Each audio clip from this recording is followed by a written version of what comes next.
இந்த 20 ரூபீஸ்க்கு பின்னாடி இருக்கிற இந்த பிக்சரை எத்தனை பேர் நோட் பண்ணியிருக்கீங்க? இதுல நீங்க பார்க்குற இந்த கோவிலோட கட்டுமானம் இன்னைக்கு உலக அளவுல பல பேரால பேசப்பட்டு மிகப்பெரிய மர்மமா இருந்துட்டு வருது. 30 டேஸ் 30 மிஸ்ட்ரீஸ் எபிசோட் 15.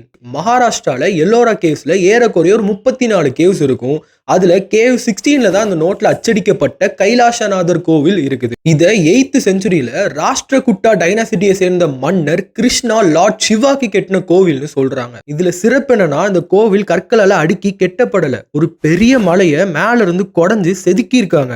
இதுக்கு என்ன தொழில்நுட்பம் யூஸ் பண்ணாங்க, இது எப்படி சாத்தியமாச்சுன்னு எந்த ஆர்கியாலஜிஸ்டாலையும் பதில் சொல்ல முடியல. அண்ட் முக்கியமான விஷயம், இந்த கோவிலை செதுக்குனது போக அங்க வேஸ்டேஜா எடுக்கப்பட்ட கிரானைட் கற்கள் 2 லட்சம் டன் கிரானைட் கற்களை எங்க கொண்டு போனாங்க, அந்த கற்களுக்கு என்ன ஆச்சுன்னு இன்னைக்கு வரைக்கும் யாராலையும் கண்டுபிடிக்க முடியல. நம்ம முன்னோர்களோட கட்டுமான திறனை பார்த்து நீங்க என்ன நினைக்கிறீங்கன்னு சொல்லி உங்க விஷயம் கமெண்ட்ல சொல்லுங்க. அண்ட் இதை பத்தி தெரியாத உங்க ஃப்ரெண்ட்ஸுக்கு ஷேர் பண்ணுங்க.